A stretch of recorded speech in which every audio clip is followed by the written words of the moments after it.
And welcome back to another season of Criterion Watch. I'm your host, Jonathan Moody. I'm here with A Presenza, otherwise known as the Moon Count. And we have a special guest. Joe. All right, so we got and who you got with Joe? I got Rocky. Yay! Rocky joined us, and he was there for the whole movie. He was enjoying our company. So we watched the 4K version of this movie, and I need to go grab it. So hold on 1 second. I totally forgot. You can start talking a little bit about it while I try to find it. Where did it go? Is that the voice you'll use if you make the zombie version? Absolutely, yes. Charles Foster Zombie. Yeah. I want to make that movie so badly. Oh boy. So much fun.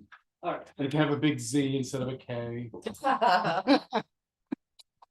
All right. So first of all, it comes in a slipcase, so that's pretty cool. Just movie name yet. you know. It's a movie name yet. Oh, Citizen Kane. Yeah. What? Why no wait? Okay, we're gonna be talking about Citizen Kane here. Not Citizen Taxi. Citizen No, Kane. different movie.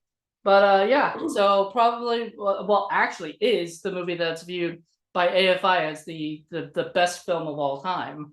You know, and everybody talks about it like that. You kind of heard it like that, right? Yeah. So basically Citizen Kane comes in this like packaging. This is the 4K. And starts with a K. The K stands for Kane.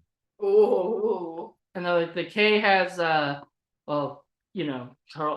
Foster Kane, but also has the UK, or not UK, UHD 4K thing.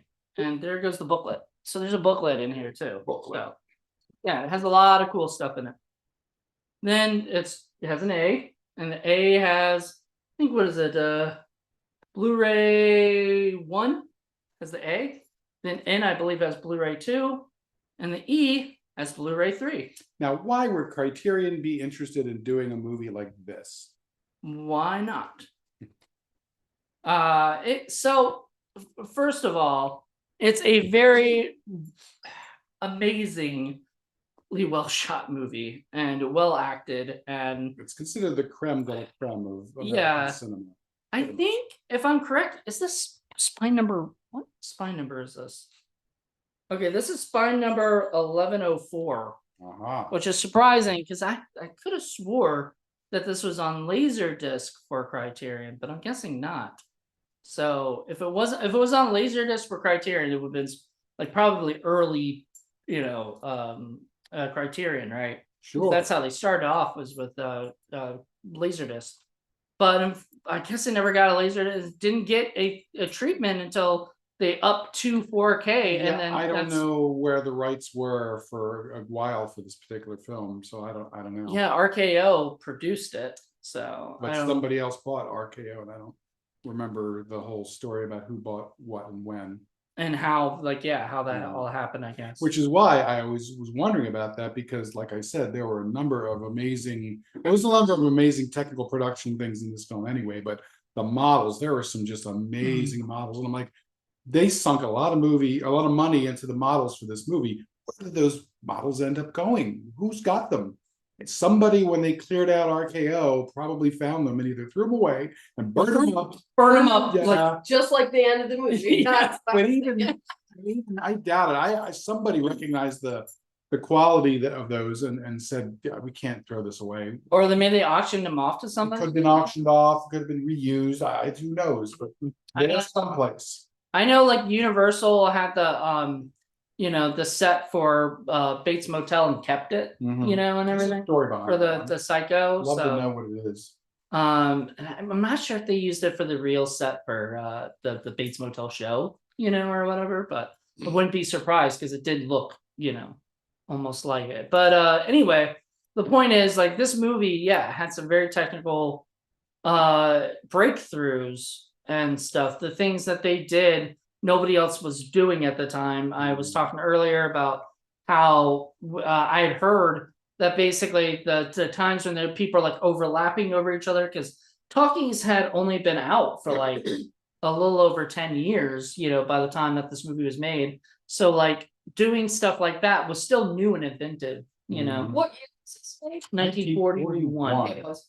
Yeah, he came on and said, Hitchcock's okay, but I can do a whole lot better. And boom, he did.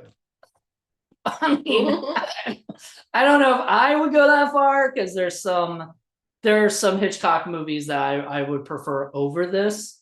But this movie is fantastic, and I mean, I loved The it. cinematography alone, if you're not interested in the plot, I mean, the plot is kind of a lot to swallow. I get it, especially if you're a younger person, you don't have quite the ability to watch something that long and that intense and that deep.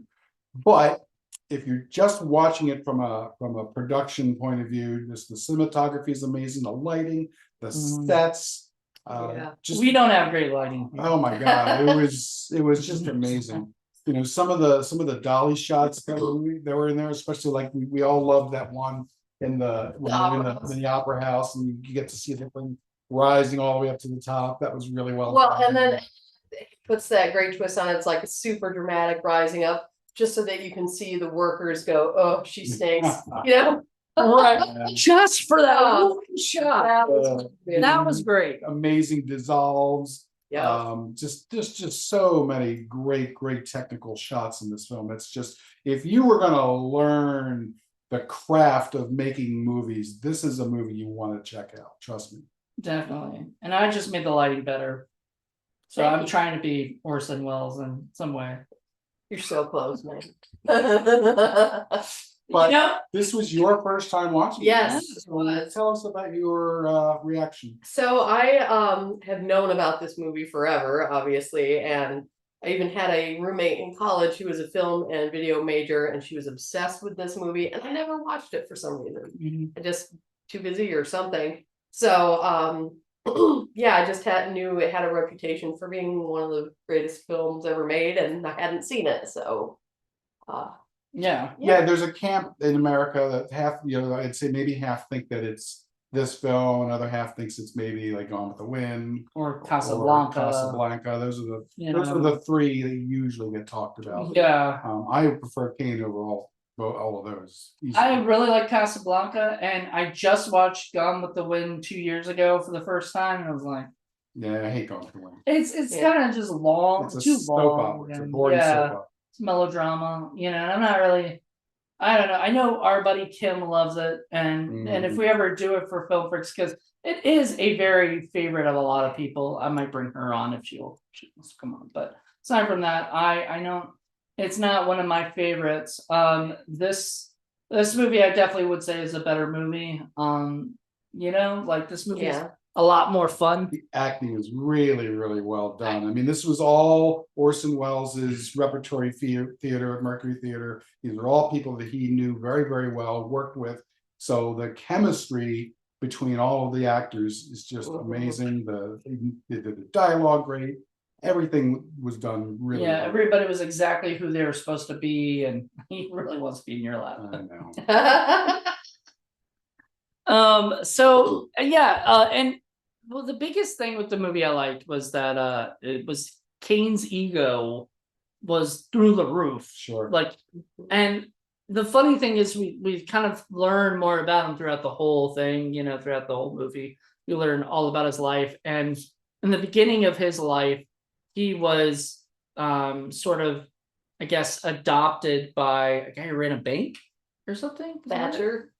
Well, no, his parents, all that was left was his mother. She remarried, and the only thing that was left, was this failing boarding house. But he also happened to be on the property of this mine that the Colorado whatever it was called, and so the bank owned part of it, and so because they found more of whatever the heck it was gold or it was copper or something, silver, and that made him fabulously wealthy. But I guess it was all left to her name and his name, and then she signed over everything else to the bank, and with the proviso that she got money and that the rest of it went to him on his 25th birthday. So that's where that whole thing got set up. Yeah. But she decided to have her son go live with this Mr. Thatcher guy. interesting thing about that whole bit to me is when she says, his bags are packed.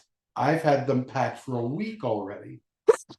She'd known this was gonna happen. Not that she knew this was going to happen, not particularly upset over this. Right. Can't wait to get rid of this guy. You know what? I totally did not interpret it that way. I interpreted it as the guy that she remarried was abusive, and she wanted, one, to get her son out of that situation, and two, knew that if he was going to be filthy rich, that was not the environment for him to be brought up in. I think that's Right. a little bit in there, but the fact that she never sees him again kind of clues you in that she really had no interest. And I think that's the whole Rosebud thing.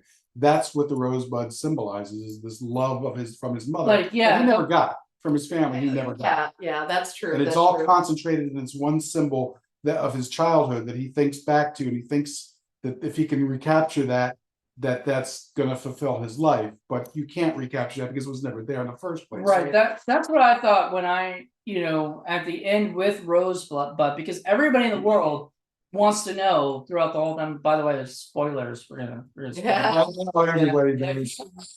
By now.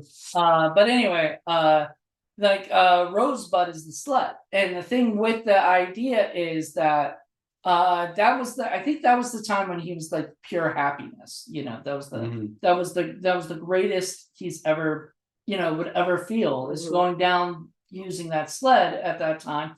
That was favorite toy. You sort of see it in the background when they're kind of dealing with the stuff that, dealing with all that. You can see him having fun and going down the sled. And, it's his one moment of unconditional love. Right. Yeah. And then later, he becomes this, newspaper tyrant, and he has all these other issues, and no matter what, like he wants to make everybody love him. It's like, all at a price. There's always a condition. Yeah. So I mean, it's great because there's so many levels of thematic, scenes in it. There's so many scenes that have this kind of underlying stuff with Kane and his love and trying to get everybody to love him. He pays everybody to love him. Yeah. And he wants to prove himself to everybody because he thinks he owns everybody, and there's all this, oh my goodness, and he easily buys everybody. I mean, he just waves some money around and pretty much gets whatever he wants, except for the stuff that he really, really wants, because you can't buy it. And that's the thing. And so it just goes to show you, no matter how fabulously rich and wealthy you are, there are things in life that you cannot buy and that you cannot control. And ultimately, if all you spend your life trying to pursue those things, you will never get them, and you will end up with everything you want going up in smoke. Right. That's your movie. Right. And I think the idea, in a way, was that the going up in smoke is just the idea to symbolizing that, like, no matter what we're after, whatever we're chasing, it's not going to matter in the end. Right. Like when we're dead, everything goes up in smoke. Sure. Nothing is there. And to me, that was a great, idea in this movie, is seeing that stuff, because it sort of should inspire people to like live their life a little bit. It's kind of like the poem Ozymandias. Remember that one? Yeah. Yep. I'm the great Ozymandias, and I'm so wonderful and rich, and nobody could be as powerful as me. And everyone's like, who the hell's that? No one knows. It's a statue they found in the middle of the desert. No one knows about, because you think you're the big shot, but in retrospect, you're not. Yep. Nobody is. No, I think Rocky is. Oh yeah, just Rocky. Just Rocky. The reason that he marries his second wife, or that he becomes infatuated with her in the first place, is because she doesn't know who he is, but seems to like him anyway. Mm-hmm. And at this point, he's so famous that he never knows if people's reactions to him are genuine or not. I mean, and I'm sure that most. Sure, he knows they're not. Well, yeah. But she seemed to genuinely enjoy his company, and she laughed at him, and it's his own fault for making his life like that, though. Yeah. You know what I mean? So it is, but it's like he got in the cycle because he was doing all of that because he desperately needed to be loved. and he was doing it the only way he could figure out how to do it, and then it made it like then he ended up creating conditions where genuine love wasn't possible for him. Mm-hmm. And you know, it's interesting because I'm curious to see how many people today are going to look at it through a very, very modern lens and decry the film that, you know, the only people of color there are the people who are there to serve and entertain the rich white people, and the only women are there are the you know, the love interest or the baubles that you can purchase and have in your life. But that was Kane's world. That was the world he lived in, where it's all rich white men who can buy whatever they want. So that's what's going to make sense, especially the 40s, you know. But it's not that it's supporting that or about that, it's critical of that. It's just, it's that time period, and that didn't help him. Yeah, it's like a time capsule in that time period, and it's wonderful to like look back at that, because I don't know much about this stuff, you know. I was talking to a friend about another movie, and I won't say what because we might do it on Criterion Watch. Sex Watch? No, Sex Watch will be on Criterion. One can hope. One can hope one day when a Chris Seaver movie is going Criterion. Yes. Anyway, no, but I was talking about something, and then the person was like, oh, you know, the person I was talking to was very well familiar with the movie, and it was like, oh, well, you just don't get it. And I wasn't even like, I wasn't arguing or talking like that. It was just, he was like, you don't get it because you don't know War and Peace. You don't know those books that, you know, that have that time period and everything. You don't know that culture. And I'm like, oh God, like, yeah, but it's a movie. I sort of want to know that culture, but I like, you know, like whatever. But that's the thing. This is that culture. This is that time period. This is what, you know, I mean, I'm not familiar with a lot of stuff that happened in the 1920s and 30s, as much as I should probably be, you know, but that it showed that time period. Right. It's not a movie that says, yay, it's great to be white, rich, and male. It's the people who were rich happen to be white and male, and they threw around their money to get whatever they wanted, and in the end it didn't matter because, you know, that stuff doesn't matter. Yeah, nobody questioned it. And I don't know, I thought there were subtle references to, you know, the fact that this whole atmosphere was shitty, and like one of them was towards the end when his second wife finally leaves him, and they cut to the shot of the bed, and there's that doll on the bed, and it's like kind of represents how he just kind of married her and then played with her like a toy, you know, like, oh, I'm gonna make her into an opera singer, I'm gonna force her to do and for all his money and control, he couldn't control either one of them, because both wives did what they needed to do and got out. Yep. And he couldn't stop. Well, didn't the other wife die from a car crash? Well, eventually afterwards. But that was a few years after she divorced him. Right. Sometime later. So sometime later. She still got out. Yeah, and it's interesting because he talks about death and between that and the kid, his kid, but you don't see it, which I thought was an interesting choice. Yeah. Because that's not what he wants to dramatize. You know what I mean? And it's not, because a lot of people would, I think, assume that the death of the wife and child would be things that drive him, but they're not. They're really not. They're sort of like possessions again that he had. It's such an afterthought. Like it was like they mention it when they're just kind of talking about his life trajectory at the beginning of the movie, but then like once she divorces him, we never hear about her again. That kid, he talks about gets into the taxi and goes away.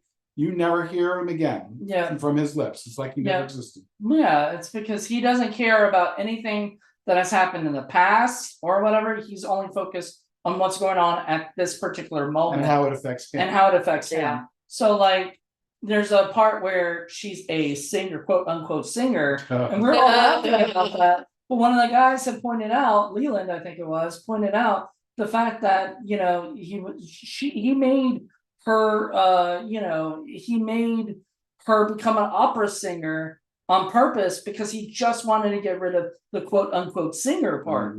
He didn't want to. It affected him so much. He tried to get them to actually take that out of the paper. You know, like really did not want that. So he was he was like, you know what, I'm gonna just make her a singer, no matter if she likes it or not. Yeah. Like, she Right. hated it. And tries to kill herself because Oh my she's God. so depressed and stressed out. I mean, can you imagine being terrible at something like opera singing, but having to do it night after night after night? Par, I would say. I would say. It's terrible, but he kept calling I her know, and terrible. that's the one thing about this movie that always gets me. It's like, gosh, she's not that bad. She's If she's like, pedestrian, maybe, but you know, to say that she's terrible and it's Bad movie. The time, I mean, more people used to go to the opera than go now. I mean, because there just weren't as many forms of entertainment, so their standards were incredibly Yeah. high. I think Yeah, it was the era when you had Caruso and you had all these great Maria Callas. Maria Callas. Yeah, these yeah. great voices, but you can't expect everybody to be like that. yeah, You know, you just, as long as you can carry it too, and I would expect somebody to at least Yeah. be appreciative of your efforts. Yeah, but you would probably expect somebody pretty stellar considering they had a $3 million opera house built just for them. And we're talking a $3 million opera house in 1941. Sure. That's I crazy. I love how you see his face. You see Kane's face when he's like after she's done, right? He's kind of like appalled by her singing, and then yet he gets up and starts clapping. Well, Oh, yeah. I'm not even sure he's appalled by her singing. I think he's appalled by the reaction of everybody else. Are you sure? Yeah, I think that's what it is. His face to me was, I failed, but guess what? Yeah, I'm that's not why- letting anybody Yeah. know that I That's why failed. not. Right, he Yeah. failed, but I Yeah. don't think he cares whether her singing is good or not. He just wants to manipulate the audience. He wants to them to think that he's this wonderful guy because he's the one who put all this together, and it's all about him. Yeah. Well, oh, there's that great line where he actually says to her, you know, this is about me or whatever, and she's like, oh, it's about you, not about me, Mhm. about my feelings. Well, screw you, and like Yeah. walks out, and Oh, it's right when she's getting ready to leave him and he's like, you can't do this to me. Yeah, And she's like, well, you don't think that this is doing anything to me? I mean, it's Wow. all about you, isn't Yeah. it? See ya. that's what that's what a lot of the movie's about. It's about Kane.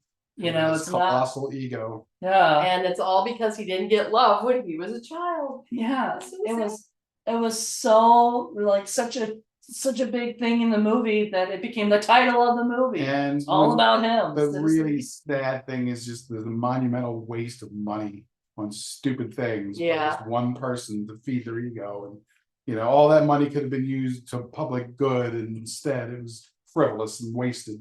Oh, you mean like the people coming in with the marching band? Having a marching band and singers and everything, And all just to entertain Kane, Right. because they're talking straight to him. And his crazy Xanadu, palace that he built for himself with all the art from all over the Like the world. Elmore State, Yeah, yeah. Hearst Castle. Here's this great line where he says, you know, what is Towers of the World have been going on for 20,000 years or something, or whatever years. Oh, yeah, he 2,000 years. said humans have been making statues for over 2,000 years and I've only been collecting them for For 5. There are Oh, Oh. keep doing it. This movie had a lot of really great. that's Mankiewicz and Orson Welles together co-wrote the screenplay, and they did a great job. Yeah, that was a fantastic screenplay. It was well written to the point where I was like, damn, I could say that today. Yeah, I mean, it's a movie that cannot be improved upon. It cannot be remade. It cannot have a sequel. It cannot have a Unless they prequel. watch Sex Watch. Yeah. And then there's watch Yeah, it fine. it's a Mount Everest of a Or film. You'll or the never- zombie version. Yeah. We would accept a That zombie I would version. watch. Citizen Zombie. That I Yeah. would watch, but otherwise, yeah, Brains. it's a fait accompli, and that's it. All you could do is watch it and appreciate it, but you'll never repeat it. Yeah, well, I mean, and I've always wondered why it was never remade, and I don't know if there was a contract or something saying, you know, it's like Back to the Future, they can't remake that movie Yeah. because they have a thing in the contract saying this can never be redone without our, Thank you know, God. and everything. Well, I mean, I know you don't like remakes anyway, and you don't They like all that suck. movie, I'm sure. So It was better than I expected. I'll Yeah. give it that. the first one The for first sure. Yeah. Yeah, the rest was trash. I like this second and third, but whatever. Okay, I ever saw. You can like it, it's still trash. No, I only saw the first one. Oh, well, at least you saw the first. Yeah. Jeez, you keep telling us things you've never seen. I know, right? I have Jesus. these gaps in my cultural education. We will be filling those gaps. Oh, right. Hey, you didn't see Sex Squatch until I brought it to your attention. Like 1970s German cinema, I'm right there with you. All right. No idea what any of that. Werner Herzog. Yes. Fitzcarraldo. Right. Even dwarves started small. But anyway, this movie, like, I mean, and the Criterion release of it is amazing. Just the fact that they have the movie in 4K and it looked beautiful. Yeah, it looked Like, great. and the sound was amazing. There was one point where it just one of the girls just starts screaming or something. We're just like, whoa, like, Yeah, it yeah, came out of nowhere. Oh, and then the bird.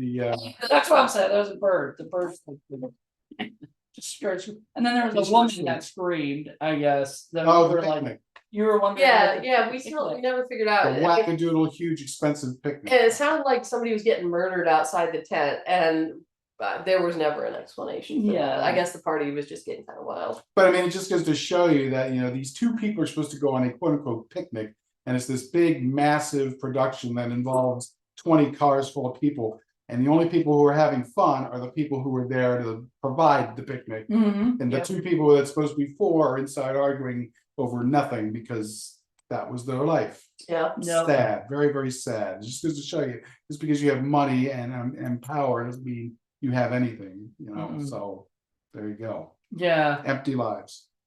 I mean, I don't know. Like, it's funny because you would think, like,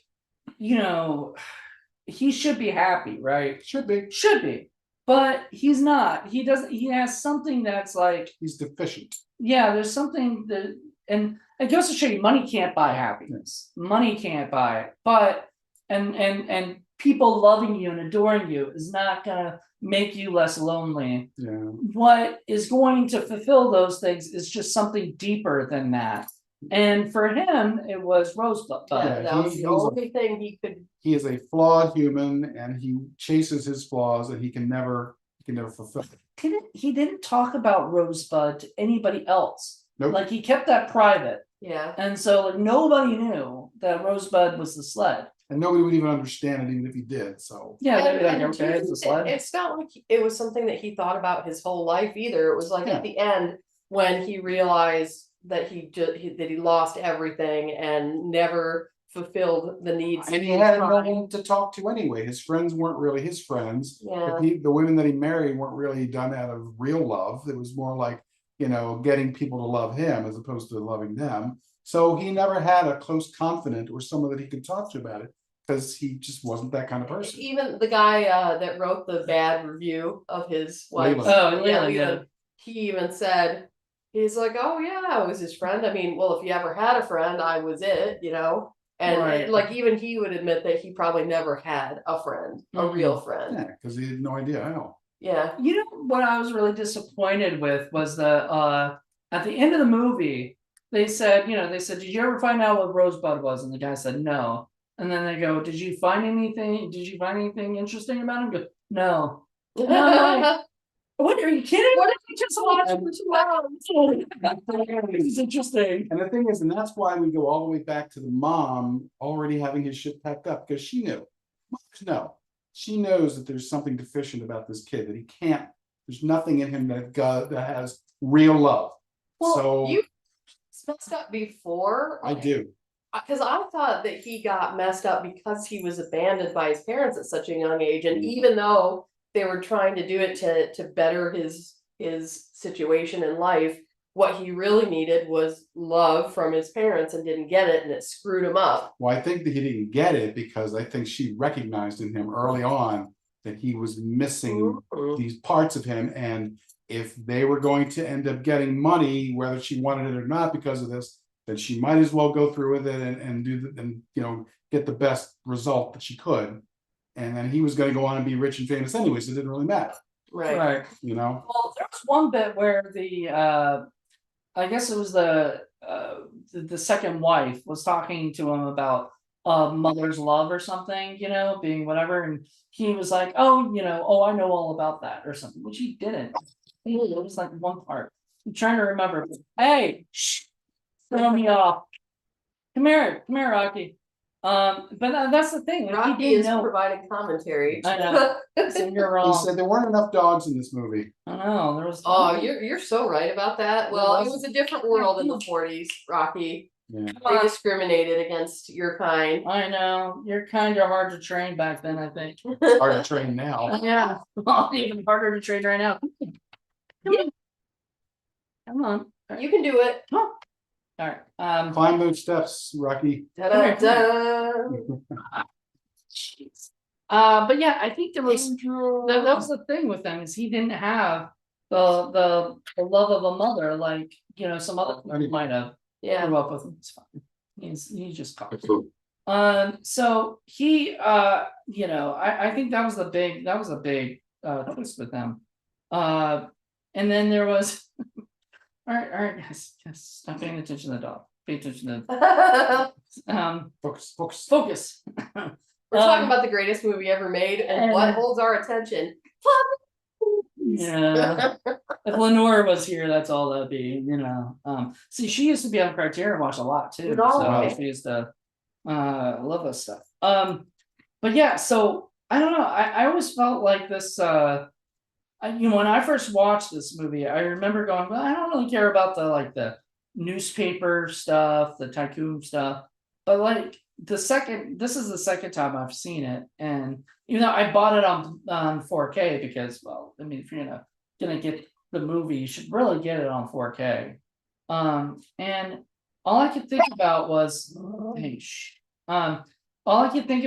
how basically this isn't about the newspaper stuff really. Like that's just secondary to his life. That's incidental. And yeah, that's just that's his occupation. We see a lot of it, but that wasn't it. Even though this was made, I don't think we mentioned it before, but this was about William Randolph Hearst. This wasn't really about William Randolph Hearst. This was a character piece about a fictional character. Just happened to be like talking, a newspaper tycoon who was really rich. And I don't think freaking Randolph Hearst liked this. Oh no, he did not. He did not appreciate it whatsoever. So alive when it was made. Oh my! He was a big part of that time period at that time. Absolutely. And so yeah, he was really upset. There might have even been lawsuits involved. I don't remember. Well, I mean, I'm not. I would be surprised if Orson Welles wasn't threatened with stuff, because I know they had to actually change locations because IPA or something was coming after them. So well, and I'd like to point out, by the way, this was Orson Welles' first movie. Yeah, this is a first-time film. That's first-time director. And on top of that, he got full control and final cut, and that was never at that time allowed. Even today is still not allowed. Really, I mean, there's very few. I think maybe Quentin Tarantino gets final cut, or something. But many other directors, Steven Spielberg might get final cut, but like a lot of other people do not get that because it's all about the producers. It's not about the Del Toro might, I don't know, but he's had a couple of flops, sort of, or whatever. They've all been like the company ones or the. Yeah, but yeah, that's true. But then I think they take control of that. Yeah. So that's probably why. But yeah, he's a fantastic. These are all fantastic directors. But Orson Welles was like one of the first to do like a lot of amazing things, and techniques, stuff that was never done before. We talked about the models, but like there'd be like great transitions from one thing to another. The dissolves are amazing. And he's barking at my cat. The cat's trying to come inside. Hey, stop. All right. See, how I have to handle Kane, you can't control everything. Kane would be really upset right now. Hey, we're trying to do a podcast over here. Come on. Video game. Come on, Rocky. Charles Foster Rocky.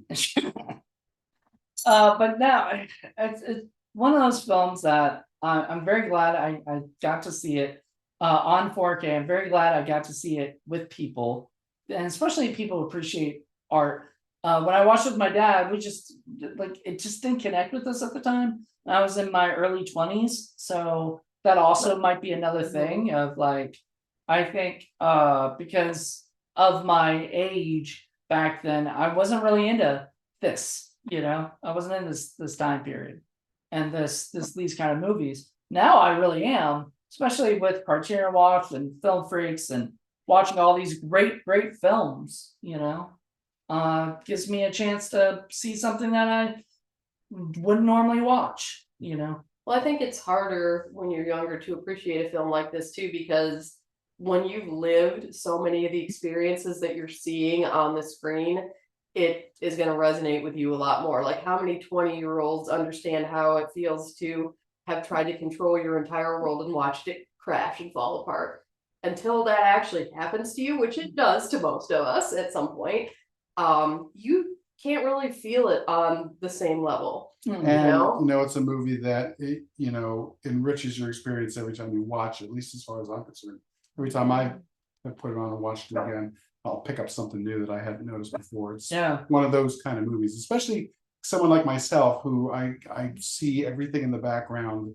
Oh yeah, you're noticing things. Yeah. I always do. And this is a movie that was shot in a way where everything is in focus at all times. So, and they were all meant to be in focus. Mhm. Like there are things in there that like we would think maybe, was that supposed to be there? And it was. And I love directors like Stanley Kubrick and others who utilize the background that way as part of telling the story.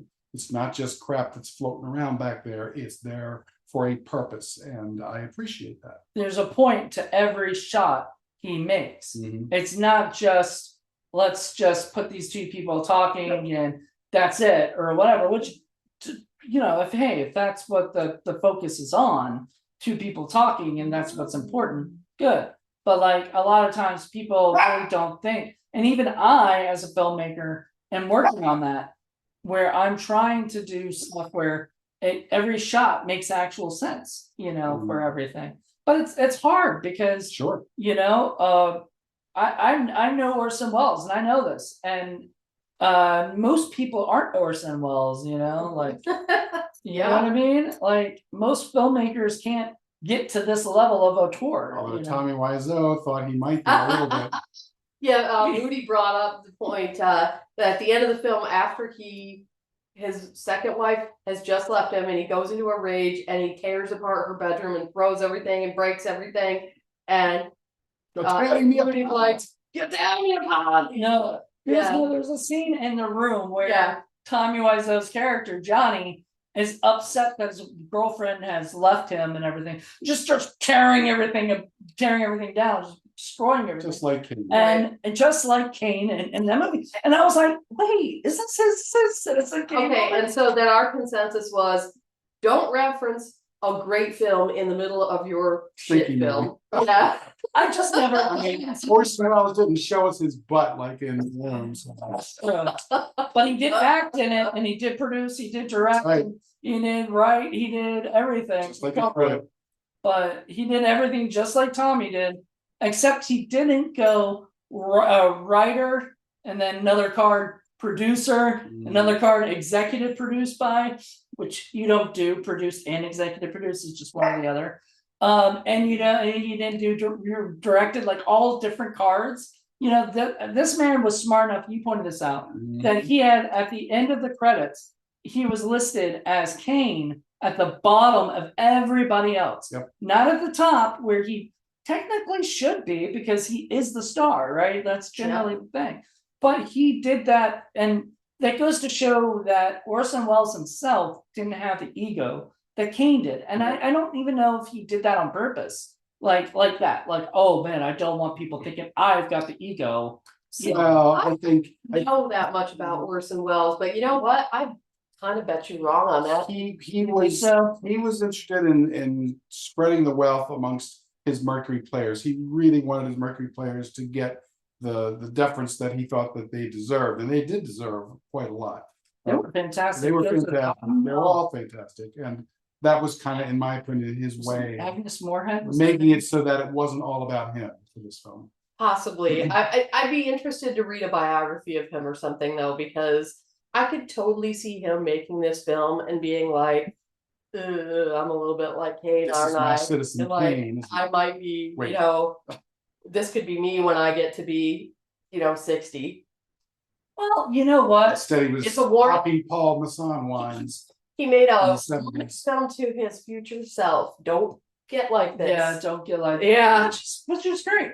And you know what? I don't know if he did it though, because like I said, I don't know anything about funny, Orson Welles, the person. I love the idea of Orson Welles going, "I've just made my Citizen Kane." Wait a second, that doesn't make sense. I just made my Citizen Kane.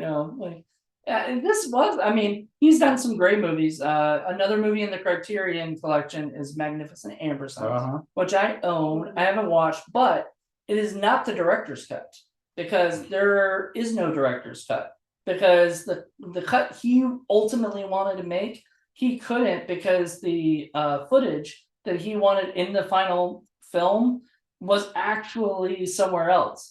So that people are trying to track it down right now. It's so that they can make the director's cut, the vision that he wanted, because he put together what he wanted and scenes, whatever. But he's missing these scenes that he felt was crucial to the. I heard that Christina used them in Sex One. This movie was getting brought up in Criterion Watch. Well, they're so similar. It's hard to get them straight. You're saying that Sex Watch is Chris Seaver's Citizen Kane. There you go.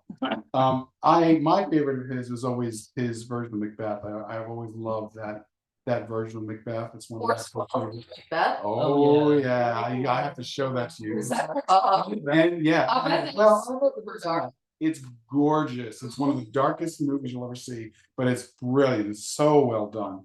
And then he also, oh gosh, I And forget. does he act it or just Yeah. is he Oh yeah, he's Macbeth? Macbeth, yeah. Okay. And then the other one he does with oh god, I forget the name of it. The one with Esmeralda and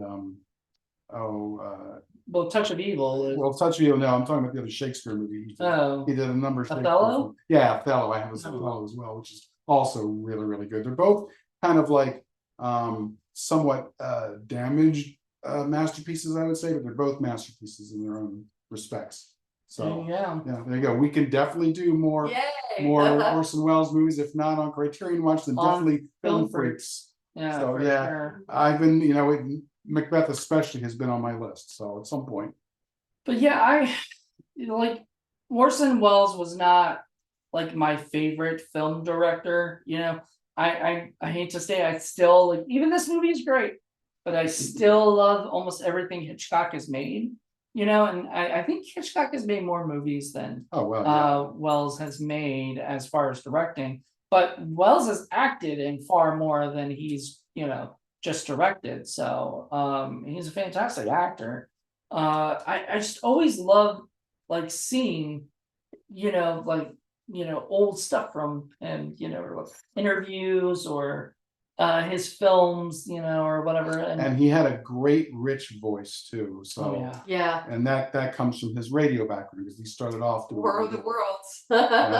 Yeah, War of the Worlds.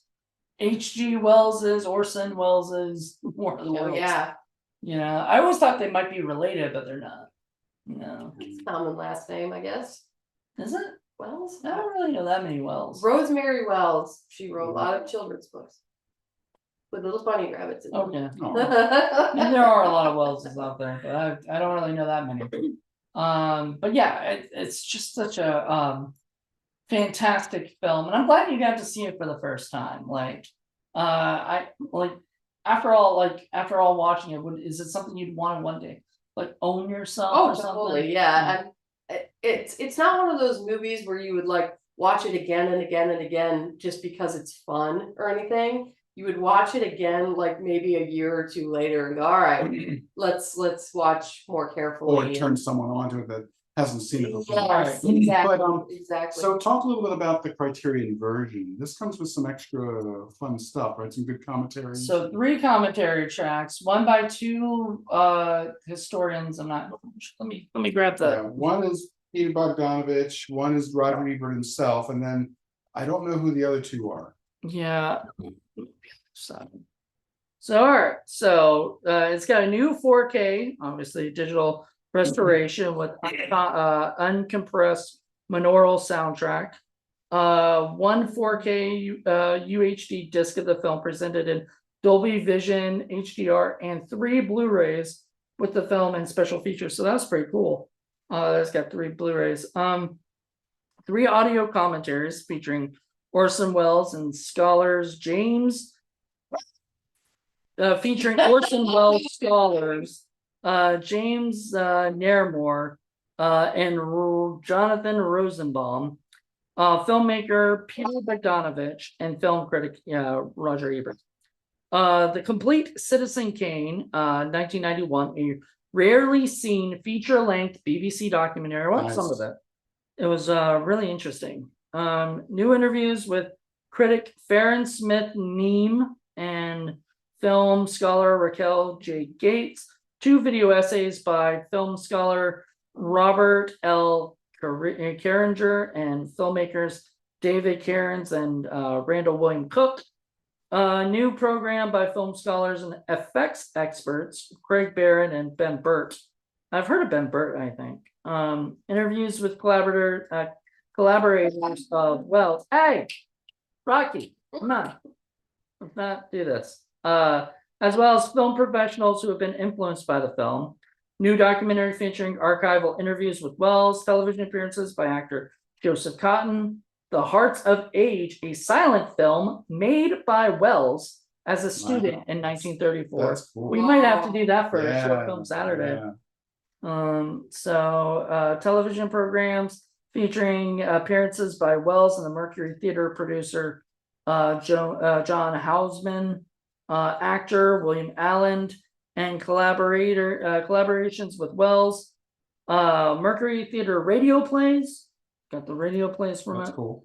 Production stills, newsreel footage, trailer, English subtitles, which we didn't check out, which we probably should have, because there's a lot of stuff. Maybe we would call what that woman was screaming about at the picnic. Maybe. I don't know. Plus deluxe packaging, including a book with an essay by film critic Bilge at Beery. So anyway, that was it. So that's a lot. A lot of stuff. I know they packed it. I think it was because I think it was at that time like a big deal for because they're going into 4K. Mhm. This was the first 4K, and they figured first 4K should probably be Sure. the best And movie. Yeah, if you're gonna do Citizen Kane, I mean, if you're gonna do the best of the best, Casablanca, King Kong, that kind of a thing, that's the sort of a level of detail you want to give. Right. So there you go. That is all you get if you get the Criterion version. Was it 4K? I think you guys would really like, even if you're not a film expert, I think there's just something, if you're just wanting to like dive deep into a film about, just the history of like what was going on back in the 1940s and stuff. And it felt very truthful. Like there was parts about the war that was going on and all this stuff. And he was saying, oh, it's my war, right? That was the Spanish-American War. And then when asked about World War II, he was like, I don't think we're going to have any problems. Trust me. There's no problems in Europe. This was like in what, 1930? No, 1929 is when he was saying that. 1935. Asked like what year was that he was saying that? So No. I was asking what year the film was supposed to be, or when it was made, and it was. Oh, it was made in 1940. No, this was like he was talking in 1929. Right. And then it said, I think it was 35. was it? No. What? Oh, When he gets off the airplane, and he's talking about when they were interviewing about him talking to the people in Europe. well, the point is, it wasn't that far off from 1936 and the invasion of Poland. So yeah. He was terribly, terribly wrong. It was terribly, terribly wrong. And that was the point. He's always been terribly wrong about just about everything. He didn't care. He didn't care because like, He was a dilettante. well, I mean, once again, it goes back to the thought that all he cared about was what's going on right now and how it affected him. Yeah. Him. There's Not the world, not everybody else, not his wife. There's a little bit of Great Gatsby in there as well. I'm sure you're familiar with that. Yeah. there's a lot of parallels in my opinion just with that. And I'm frankly surprised that Wells never tried to do Great Gatsby, because I think he would have been able to do it. Other than he would think maybe he's already done it with this particular film. Yeah, this sort of did it for him, I think. Maybe he didn't. I don't know. I think when he tried to do stuff, like he did Shakespeare, because like you're gonna do, he's the best playwright. You're gonna do the best of the best, be the best of the best, kind of thing. Right. I don't know. He didn't really. I don't think he did much other than that. Like as far as, and I could be wrong because I don't really know his complete filmography, but I don't think he did a lot of like big time books. Like he didn't do War and Peace or those things, because that wasn't what he was wanting to get after. He wanted to tell his personal stories, something new. Yeah, something new that might be similar to like Great Gatsby, or stick it a little bit to William Randolph Hearst. Yeah. And again, it's interesting that he chose him as opposed to say someone like Howard Hughes, who was also filthy rich and was somebody who could throw around his money to sort of do and make what he wanted. In fact, he made himself into a filmmaker because he had the money he could. Yep. So that was always an interesting thing if he had ever thought about that. So that's the kind of dialogue I wish Orson Welles was around. I'd love to ask him about some of the things that he might have thought about, just seance. So like if he's alive today, and making movies, what do you think he would make a film about? Sex Squatch. He would not redo Sex Squatch. No. It'd be the same except for better camera angles and better dissolves. I don't know. Better dialogue. I don't think he'd be very happy with the level of filmmaking that's on today. He would be deriding the superhero stuff just as much as the other the better directors are. Well, and maybe that's the case, but there's a difference, because you say that stuff about like superhero stuff. I love superhero stuff, that, but it like that's completely different kind of version of Hollywood. Hollywood has the superheroes, the blockbusters. That's the things that keep the studios in, whatever, But it's all they're doing. But that's not all they're doing. You're just focusing all on that. The stuff that they're doing that's not there are the ones that are going to the Academy and stuff. Moonlight is not a fucking, thing. Like there are some really great movies.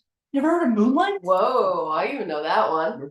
Oh my goodness. That's a great movie. That's a great movie. It actually even got, I think, it's an A24 movie. Yeah, there's a lot of crap out. I'm not a big That's fan. for sure. But there are some excellent films being made still. Like Parasite is probably one of the best films Out of I've ever Hollywood seen. movie. Well, that's true. That's not. So you're talking strictly Hollywood. Yeah. Okay. So that was a Korean film, but one of the best films I've ever seen in my life. Just incredible. Which you still haven't seen, have you? I bought the Blu-ray. Let's get together. I want to watch it again. Let's do it. Let's do it. We'll do it. We'll do it. Oh, there you go. We could do it for Film Freaks. Yeah. Yeah. What do you think, Rocky? Actually, there is a Criterion version of Parasite. Oh, You can go get that for $20 at the Barnes and Noble sale. Today. Oh, by the way, that's another thing we did not bring up. The fact that you can go get Citizen Kane right now at Barnes and Nobles for half off. It's like $50 normally, but it's 25, half off, and it is well worth it if you get it. Or if you just want to put it on your bookshelf so you look smarter, I mean, just or be like us, which is you don't just get the one movie, you get several, in which case you're getting them half off, or buy one get one free. It's like, yeah, you're not getting in the full $40 or $50 or whatever they charge for them. That means no dog food for you this week. They spent all their money. No dog food. Sorry, he's been getting snacks and treats all day. He's been eating pizza today. He's been fine. He's well fed. He can't complain. I mean, he's only 5 pounds soaking wet. Yeah. So he doesn't need a lot. I know he's getting a little chunkier though. Anyway, that's he's okay though. He's happy. Well, I'm glad that we got Criterion Watch back. It's been a while. It took a hiatus for a bit. Yeah, which I'm surprised. I think it's because we were still doing Film Freaks and we're doing Indie Film Cafe, which we're never gonna stop. And then we were doing what is it? What the Fuck Fridays. So we had so many going on at once. We had to wait till we were done with those two shows, and then talk about that, like hopefully next year they'll be back and we'll have this as well. So we'll have 3 of these kind of shows going on at once. So hopefully horror film, God, sorry. Forgotten horror classics, hopefully will also be coming back soon. and hopefully he can get Rebecca to do Sexploitation Sleazecast. We got a lot of shit going on. So we try to keep busy, and Rocky wants to join us as much as he can, Because he loves the attention. he loves the pizza. Yes. That's what he loves. Pizza's good. He loves the pizza and he's trying to get all our snacks. So, but I don't blame him. But anyway, yeah, so that's it for Kane. I mean, it's a wonderful movie, and as you said, you would probably watch it again, but maybe even show somebody, like might show your boyfriend that or something, right? Like he would be probably I think you could sit through it. Really? I think that the pace would be a little slow for him. Yeah.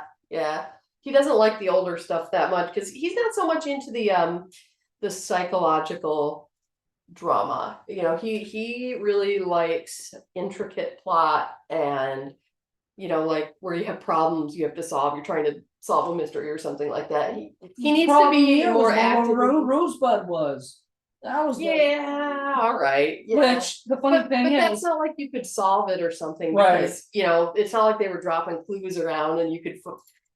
He needs more active involvement to enjoy a film, I think. That's the thing I liked about it. Was there was no clues or nothing.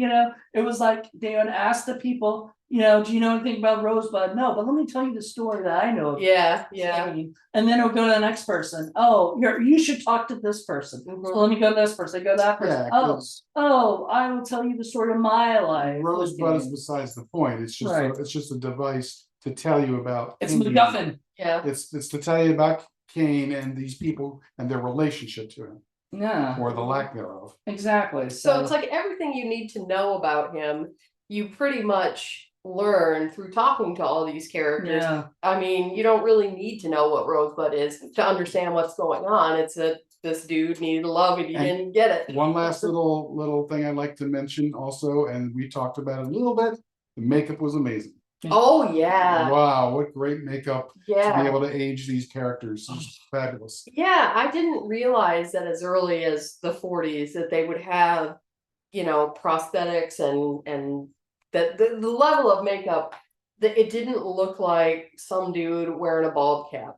It did Well, they not. did that specifically. I watched the making of, and the people, the makeup person was on there on the making of, and he was talking about how he was very specific about the ball cap, because when he sees ball caps on people or whatever, generally speaking, their foreheads do not go up at all because it's the ball cap or whatever. So he had to make it specifically done so that it would look actually natural and everything. So when he's bald, he's not actually bald. It's a bald cap, but it looks like he's bald, like and later on, like a couple whatever time after, he's got like hair in the back, and they just did a fantastic job. It was really well done.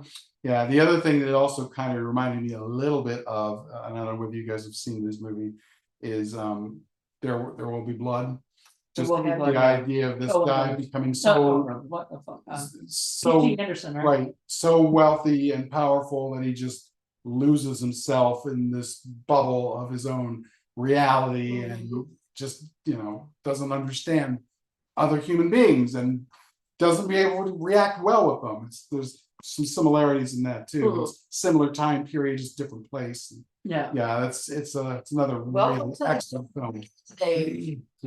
We seem to be kind of re-entering in the 21st century, so who knows? Well, maybe we'll have some real life Citizen Kanes to observe. Back then, all you needed to sink your political career was being seen with a singer, quote unquote. Oh, right. These days, you can get away with murder. You can eat a live baby on TV, and people are like, if they're in your, it's just being real. Yeah. Well, I mean, yeah. Forgive everything. I mean, and you were talking about now it's more about the media and everything, more so than it was. Yep.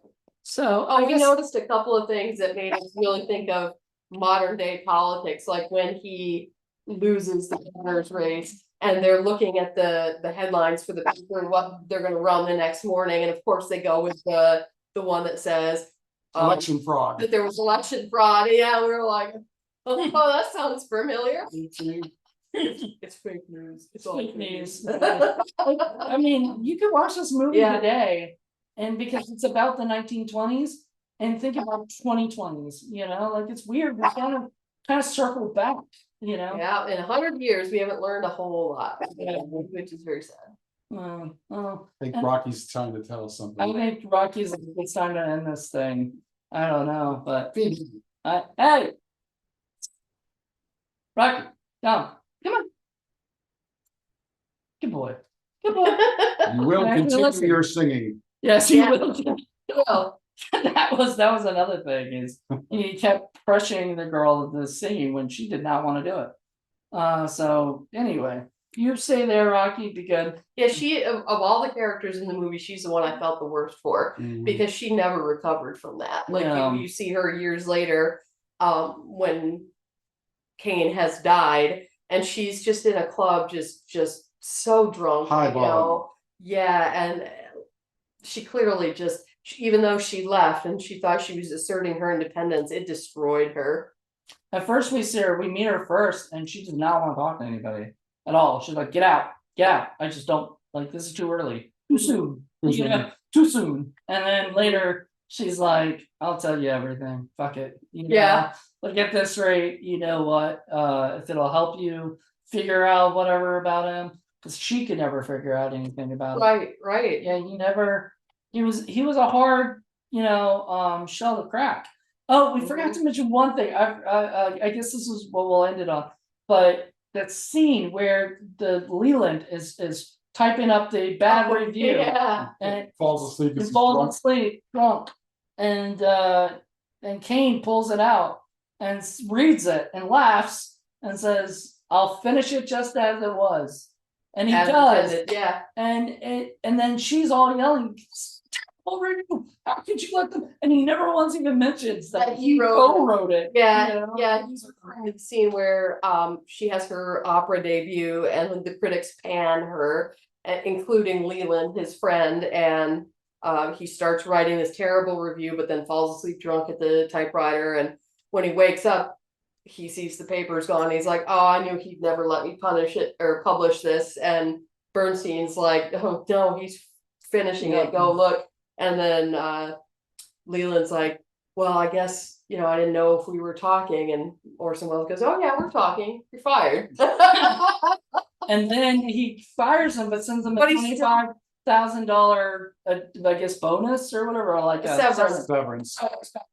And the woman's mad about that. Like, how dare you let him do this, publish this, and Then give him come on. 25,000? And he goes, well, he looks at it. He's all it's all ripped up. The check, you know, yeah, the guy check. mailed him the check back, ripped up in pieces with the original thing when Kane bought the newspaper. He said, "These are my principles," and he wrote it on this piece of paper and signed it and made a big deal about his principles of standing up for the working man and all this stuff. And he's like, "And here's your principles too," All you of the know? crap in the beginning. Yep. That was But I thought it was subtle but cool that in addition to, you know, the checks all ripped up, and then when he's looking at the principles, he rips up his own principles, and he's very nonchalant about it. You know, he's talking to his wife and everything. It's almost like an afterthought that he's just ripping up this document, which was supposed to be like his founding principles for his new empire.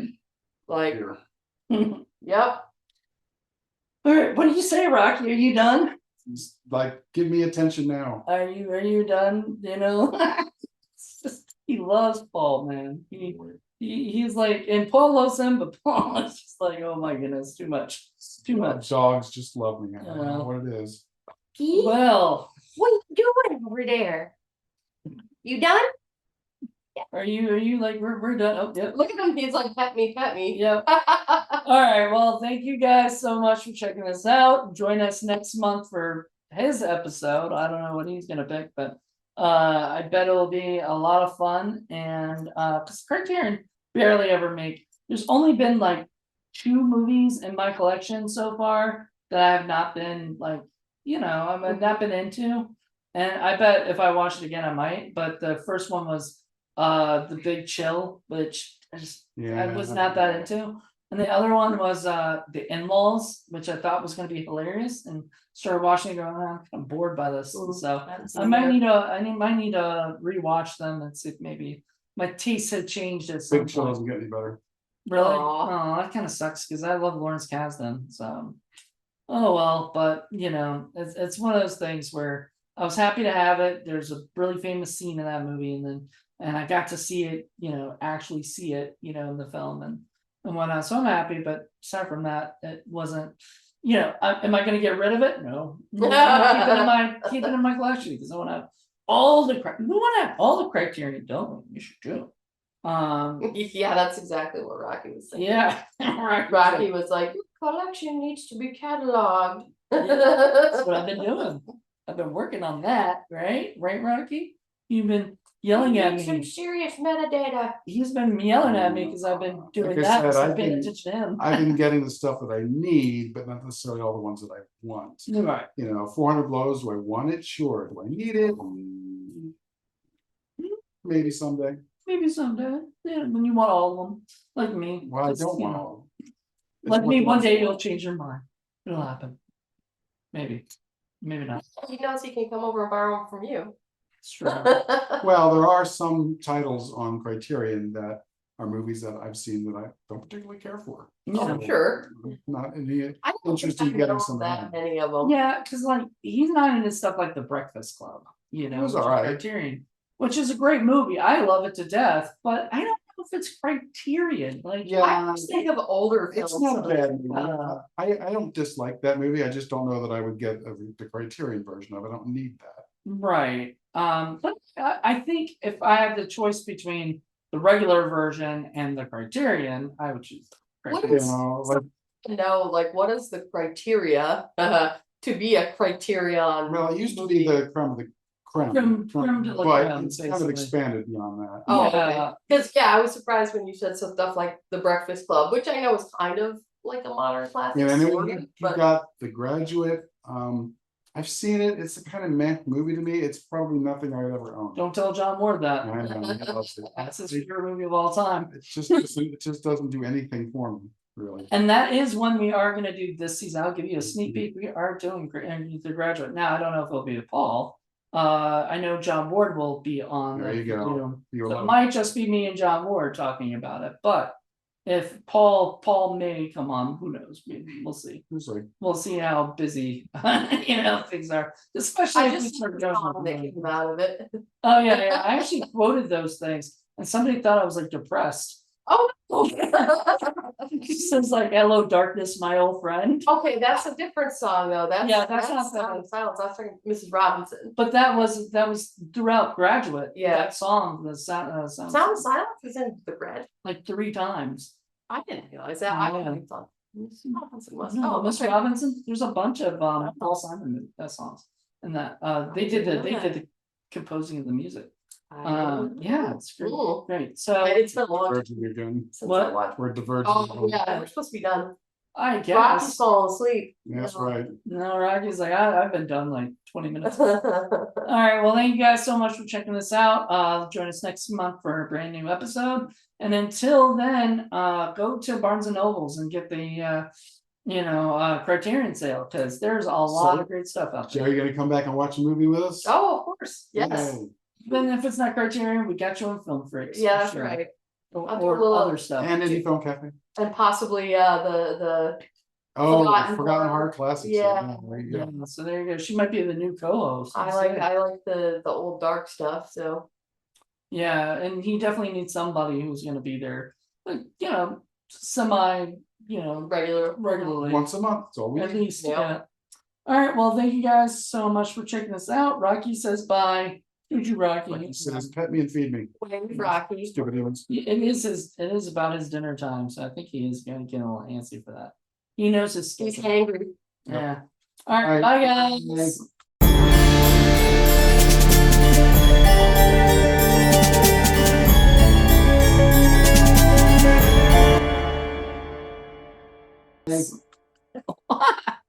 He's